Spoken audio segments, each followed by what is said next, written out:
Hey BookTube, it's Jackie. How's it going? If you are new to me, it's the first time you're seeing my face. Hello, what's up? My name's Jackie. I sit on my floor and I talk about books. So that's why you're here, because that's what's gonna be happening today. If you are not new to me, thank you for always tuning in, the continued support. I really do appreciate it. So today for you, I have my third installment to my Birthstone recommendation series. So if you have a birthday that happens to be falling in the month of March, or you're just interested in recommendations based off of birthstones or gemstones and their properties, grab yourself a drink, have yourself a seat, let's get talking some books. Okay, so this video is gonna be formulated the same way as my previous two installments to the series, which I will have linked up here in the corner. That is January's Birthstone of Garnet and February's Birthstone of Amethyst, and they will also be linked in the down box below, so you can go check those out if you'd like. Now, March is just like February, and it features two birthstones. It features Aquamarine and the Bloodstone. However, for the purpose of this video, we are just gonna be focusing on the Aquamarine because it is the traditional stone and it's also the most popular. I do need to preface this video before I get into my recommendations that this has so far been the hardest month for me, because a lot of the myths, creation, origin, derivatives of the Aquamarine stone all surround around water. And I don't have a lot of water-based books, so I had to dig way back in the recesses for some of these books. So I hope you enjoy my recommendations for this, but do understand that this was a little bit hard for me. I had to stretch my brain muscles for this one, guys. My first recommendation for the Aquamarine stone is based off the name Aquamarine, and that is derived from the Latin words aqua, meaning water, and marina, which means of the sea. And so my very first recommendation for the Aquamarine stone is 20,000 Leagues Under the Sea by Jules Verne. Yeah, we're going way back, guys. This is a classic among classics, and this is the Penguin cloth-bound edition. If you are curious, this is my Penguin cloth-bound edition of it. The 20,000 Leagues features a cast of characters: Pierre Aronnaut, Conseil, and Ned Land. These three encounter the Nautilus, who is captained by Captain Nemo. After trying to fight the Nautilus because they thought it was a sea creature and losing, Captain Nemo takes these three and brings them onto his ship, beginning the 20,000 Leagues Under the Sea, which is actually 50,000 miles. And in this journey, they discover undersea forests, coral graveyards, mile-deep trenches, and even the sunken ruins of Atlantis. This is a journey among journeys under the sea. And if you ever want a seafaring book, one that has adventure, has talent, has so much twists and turns, it's unbelievable. And just the forethought that Jules Verne had with the technology that he created within this book. This book is a stunning example of seafaring fantasy, and I had a great time reading it.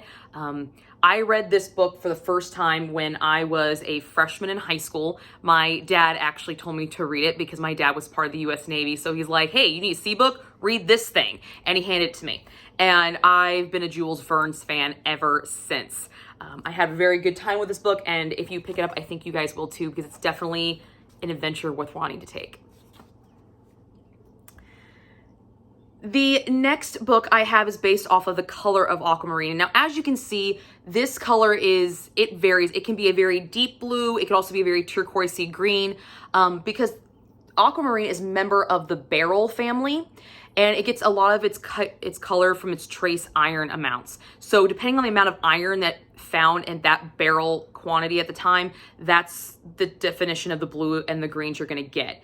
It can go from a very, very blue-green to just kind of a mixture of the both, to a very green-blue to almost a deep sea blue. So a very wide gamut of this very narrow faction of the color wheel. But there was only one book on my shelf that really screamed Aquamarine to me, so of course I had to pick it, and that is A Court of Mist and Fury by Sarah J. Maas. This is the second installment to the Court of Thorns and Roses series. You do have to read A Court of Thorns and Roses to really understand and appreciate this book, but a lot of people believe this is the better book of the series. So if you read A Court of Thorns and Roses, or you read it and you didn't want to continue with the series, continue on, because this book is phenomenal. I have a full reading vlog of the first time of me ever reading this book, and I'll link it here for you guys. It runs the gamut of emotions.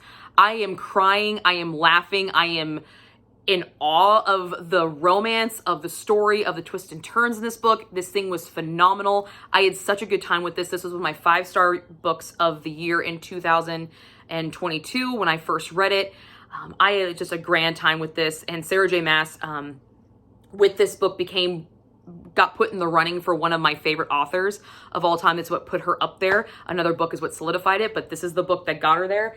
And if you don't love Reese in A Court of Thorns and Roses, you will fall in love with Reese after this, because the sex scenes in this book, the storyline in this book, the chemistry in this book, the healing that's in this book, oh my fucking God, I loved it.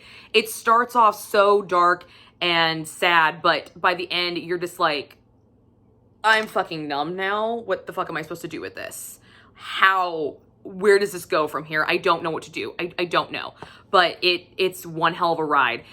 This book does not suffer the second book syndrome. If you're familiar with the second book syndrome, where it's the second book in a series, it's usually not the strongest. It's kind of just that bridge over book because you have to get that bridge to the big climax. No, this thing stands on its fucking own. It's fantastic. Highly, highly recommend this book. I love it. My next recommendation comes from the location. So aquamarine stones can be found mostly in Brazil, around Madagascar, but also Madagascar, Pakistan, Nigeria, and the US. So when trying to find a book that represented the location for the aquamarine stone, this was one of the hardest ones I had to find. But I did it. I did it, guys. And my recommendation for that is Moby Dick by Herman Melville. Now, I do not have the Penguin Cloth-bound classic version of this one. This is my nice Barnes & Noble one. I am in the process of going through and collecting all the Penguin Cloth-bound, so I do have to get that one in this one. But this book, this is a story told by our sailor of Ishmael about an obsessive quest by Captain Ahab on the whaler Pequod, I believe is how you say the ship's name, for the revenge on Moby Dick, which is the fantastical white whale that, well, took Ahab's leg. But this book also is not just a story of whaling and sailing. It is a symbolism. It's a symbolism book. I don't know exactly what all the symbolism is, but there's a lot of symbolism for society, for change, for seeking your dreams, going the mile, holding on to something that you thought was lost, and fighting for something that you should probably walk away from. There's so much symbolism involved in this book. But the reason I picked it for its location, and here's why. So, aquamarine stones can be found in Brazil, Madagascar, Pakistan, Nigeria, and the US. The setting of this book is in the Pacific Ocean, Atlantic Ocean, and the Indian Ocean. It specifies those three oceans in the book. And the US borders the Pacific Ocean, Brazil borders the Atlantic Ocean, and Madagascar borders the Indian Ocean. Oh yeah, I had to break out my geographical map to find a recommendation for this one, but I found one. And it involves with seafaring. So if you are up for an adventure, if you are up for a book that has heavy symbolism, if you're up for a book that takes a while to get through, but is fucking phenomenal once you're through it, this story is excellent. The first time I read this book, I was a sophomore in college, and I have reread it twice since then. It is fantastic. I had a great time with this. Even if you're not reading it for the symbolism, the base story is fantastic. And if you want to read it for the symbolism and the story that's between the lines of this one, great fucking story as well. So you get like 2 for 1 in this guy. Awesome. My next recommendation is based off of the creation of the aquamarine. Aquamarine stones grow in large 6-sided crystals, and they come to about a foot in length. And they're found in the ground, and when they're found in the ground, they're green. And once they're heated, they turn into this blue color, or the range of blue-green that you find. And sometimes they can form with what they call snow stars, which are irregular shaped liquid droplets in the star formation that are included within the inclusions of the stone. So it can kind of give this multifaceted, multi-dimensional stone that you see. This recommendation I have for this one is based off of those snow stars that are found within the aquamarine. And that is The Movement of Stars by Amy Brill. It looks like this. This follows Hannah Gardner Price in 1845, a Quaker woman from Nantucket who has ideas of discovering a comet and winning a gold medal award awarded by the King of Denmark. So very lofty ideas for a woman in the 1800s, also a Quaker woman of the 1800s. This was my very first Quaker historical fiction book that I ever read, and it was a really good time. I gave this thing 3 stars when I read it a long time ago, and it's a good one. It reads very, very quickly. But every night she watches the skies, and during her story, she encounters the man Isaac Martin, and he has an interest in the stars and wants to learn about them. So she agrees to teach him. So not only do we have a very ambitious Quaker woman in the 1800s, we have a woman who's teaching a male about stargazing and star navigation, not to mention that Isaac is a whaler and of a different nationality than her. So we also have this interracial kind of romance developing within this story as well during the 1800s. And it's beautifully written and it's beautifully done. But as their lessons start to increase and their rendezvous start to meet and they start to become more than just teacher-student, her standing in the community starts to fall. So she really has to decide at this point, is he worth losing my societal standing? Is this dream that I have worth losing? So her beliefs at her core are being challenged with what she actually loves and what she loves to do. And it is a beautifully written story. It's heartbreaking, but it's definitely a fun one. And if you are a fan of stars and star watching and navigating at all, which if you know anything about sailing, they used to navigate by the stars and by the sun. It's really, really well done, and it's a really fun one to read. It is a little bit of a heartbreak though, so you have been warned. The next recommendation I have is based off of some myths and folklore of the Aquamarine stone. So it is rumored that if a sailor carries an aquamarine stone, it would help calm the sea and provide safe travels. So based off this myth, the only one I can recommend is Master and Commander. That is the only one I can recommend for this one. This is about the British naval officer Jack Aubrey, and he has just been given his first appointment as commander of the 14 gunship HMS Sophie. And in a heated argument, he meets his friend Stephen Maturin, I think is how Stephen Martin. It's either Maturin or Marturin. I'm not for sure exactly how I pronounce the name. I'll just write it right here for you guys.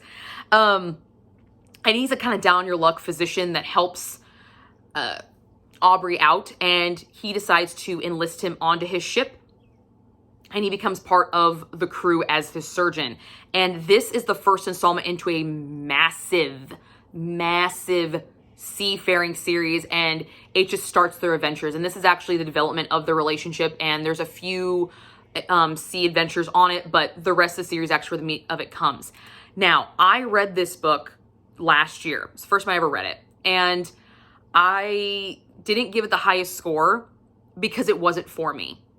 I am the daughter of a sailor. I am not a sailor. So I lost a lot of the beauty of this book, but my dad read it and informed me of what I was wrong, of why I was wrong on my rating of this book.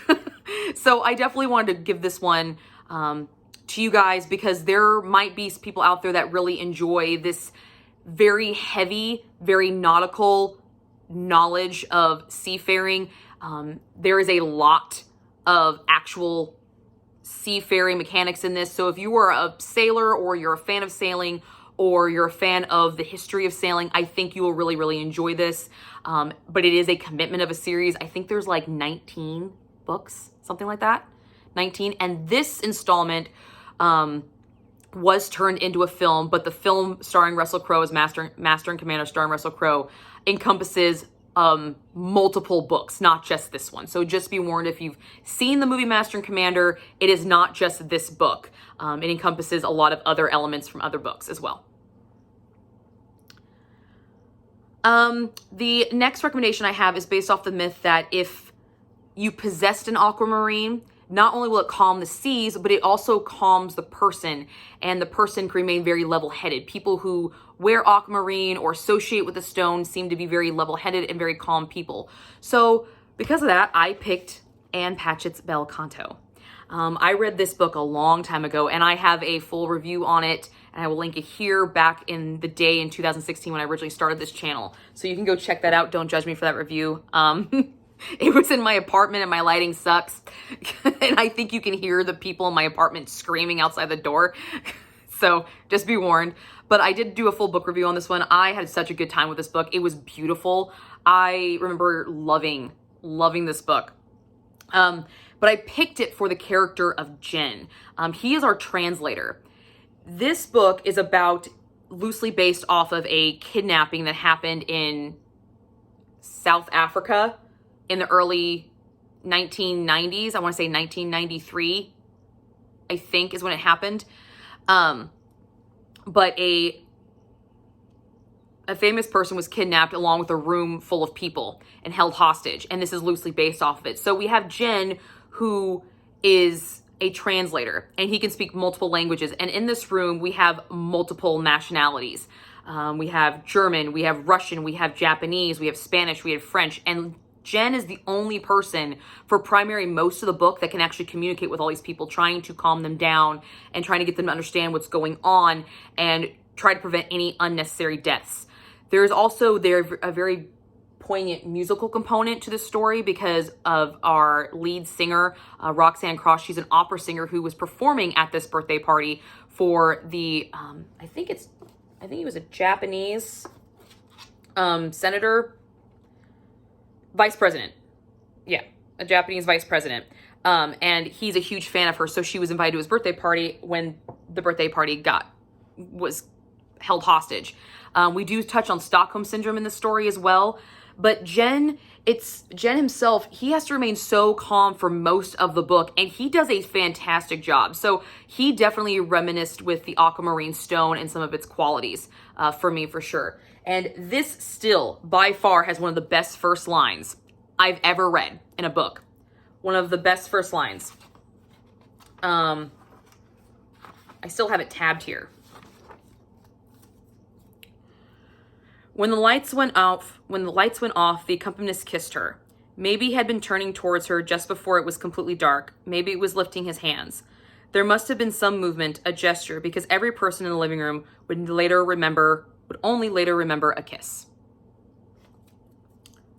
That's the very first line of this book. I loved it. I love this story. It's beautiful, and I also really like this edition because if you can see the music notes on it, I took 10 years of professional opera singing lessons, which really made this book stand out to me a lot for me. But I picked it because of Jen, because he was my second favorite character in this story, just because of how cool he was. I loved how he could speak all these different languages, and he was the only one that could communicate with everybody. So everybody relied on him, and he still held his own, was very calm, collected the entire story. Loved it. The next myth and folklore that is associated with Aquamarine is that a Roman author, Pliny the Elder, he was an author and a naturalist, and he believed that the stone had real powers that were originated from mermaids. It was a treasure of a mermaid, so it had association with mermaids. I don't have any mermaid books that I have currently read on my shelves, except one.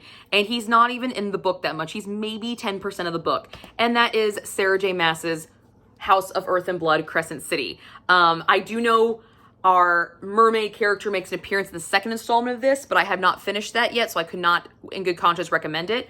But this is the only mermaid book that I have, but he's only 10% of it. But he was one of my favorite fucking characters in this book. Therion's a dope. I loved him. I thought he was hilarious. I loved him, and I wanted more from him. After I finished this book, I wanted more. From him. But this is actually a story of Bryce Quinlan and Hunt Alethar. Bryce is a party girl who finds her best friend murdered, her best friend happens to be the pack leader of the auxiliary pack in Crescent City. She's an alpha werewolf, but she's murdered.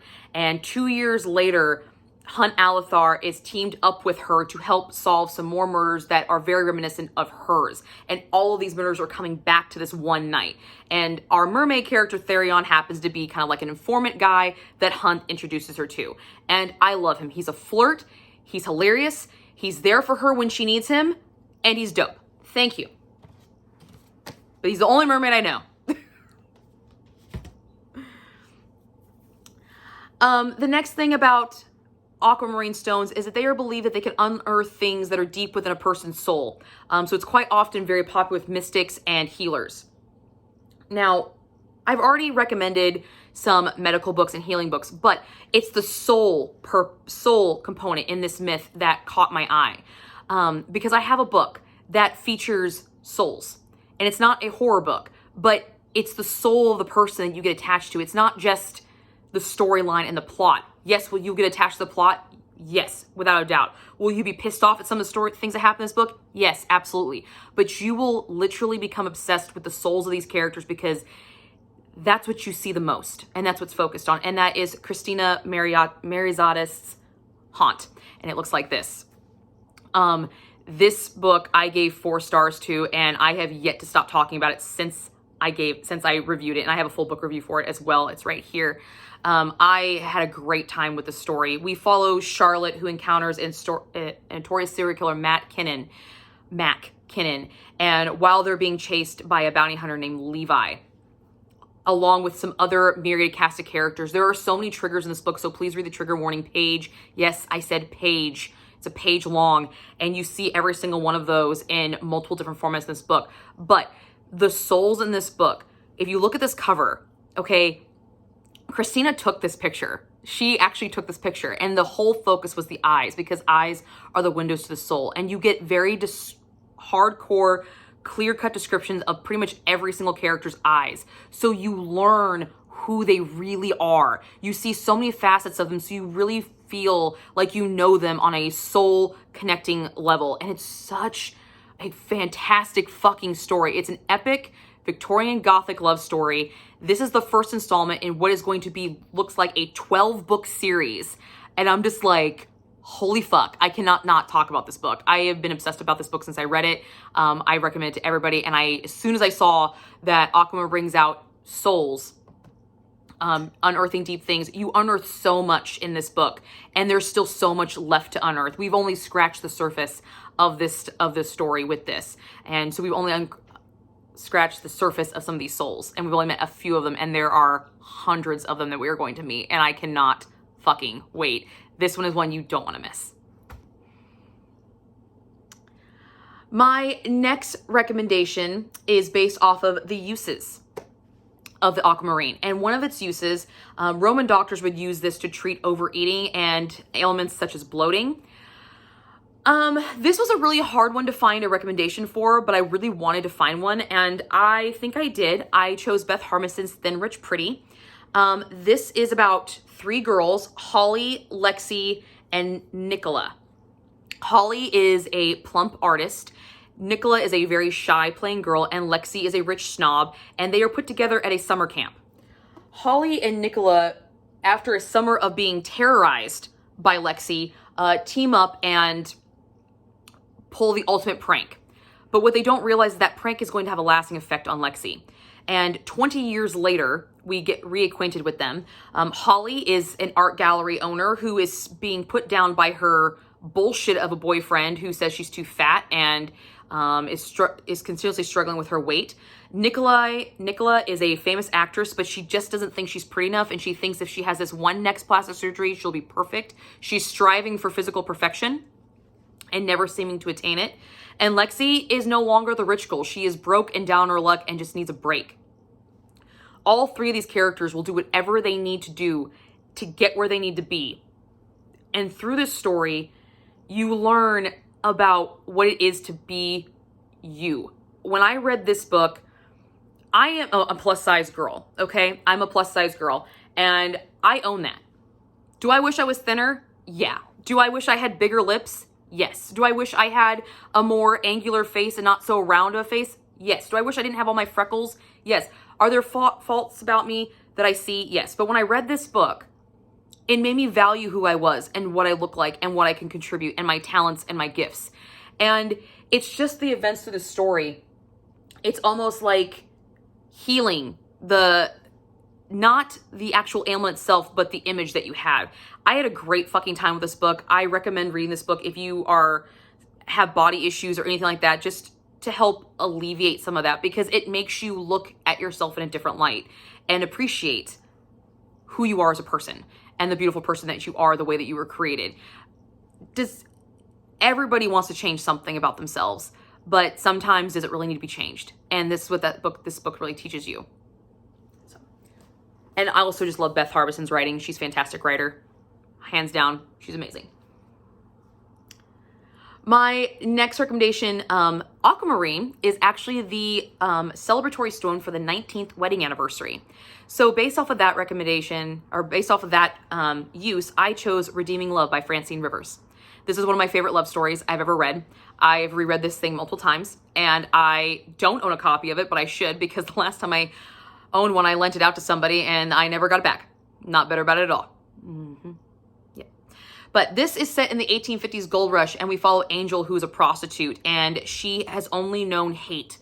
Hate from men who use her and leave her dead and useless inside. She meets Michael Hosea, who hears God's calling to marry her. He hears God calling him to marry this hate-filled prostitute. And so he does. And series of events that slowly start to occur that slowly start to break down Angel's walls. And as she starts to feel love for Michael, she starts to get scared and she wants to flee. So she does. But she can't run from everybody. There is one person that Michael has told her time and time again that you will never be able to run away from. You can run from me all you want, but you'll never run from him. And it's this running that she ends up running into the one person that's always loved her, the one that brought her her savior and her redemption, and brought her the one person that wouldn't make her feel dead inside, because that's what he's supposed to do. This book had me fucking bawling my eyes out when I read it every single fucking time. Oh my God, it's fantastic. It is a very loose retelling of the biblical story of Hosea and Gomer, but it's very, very loose. You do not need to know that biblical story to actually understand and appreciate the beautiful story within these pages that Francine Rivers has created. This is Christian historical fiction, but it is fan-freaking-tastic, and it will have you sobbing. And I love it. I love it. My last recommendation is my author spotlight. Attached to every single one of my Birthstone recommendations videos is the very last recommendation is always based off of an author that was born in March. And because I've already mentioned her twice, I thought it was fantastic that, and I didn't know this when I was picking these recommendations, the author recommendation is the last one I pick, because then I look up the author's birthdays that I've read. And I was floored because I've already recommended her twice. I recommended 2 of her series, so the author spotlight for March is none other than Sarah J. Maas. She was born March 5th, 1986. So for my 11th recommendation, I'm just going to recommend the Throne of Glass series. She started writing this when she was 16. She started writing this whole thing when she was 16. So Sarah J. Maas is actually my favorite author. So I just thought that was so fortuitous that happened, and it's just fantastic, and I'm having such a good time reading her books. I have not read every single one of her books. I am reading the last book she has written so far. I'm in the process of finishing it up, and that is the second installment to the Crescent City series, which I've already mentioned, House of Earth and Blood. I am currently reading House of Sky and Breath, which is the second installment of the Crescent City series. And I recommended Court of Mist and Furies, which is her ACOTAR series. So Sarah J. Maas is the author spotlight of March. And if you've been following me at all, you know I fucking love this bitch. I'm just going to link my vlog playlist here because I have vlogs of reading primarily just her books. There is Akamath, Akawar, which is a Court of Thorns and Court of Wings and Ruin, and there's a couple installments in here of actual reading vlogs of me reading these books. So I hope you guys enjoyed my March Birthstone Aquamarine recommendations. If you have a birthday in March and you have not read any of these books, maybe you should go pick it up. You might enjoy it. And a special birthday wish to all of my friends that are born in March. Some of my favorite people in my real life, not just in my book world, but in my real life, are actually born in March. And some of my favorite booktubers are born in March as well. So to you guys, happy birthday. I love you. And I hope you guys all have a great birthday. And I will see you guys next month for April's, which I believe is the diamond. So it's your turn, diamonds in the rough. Bye, guys.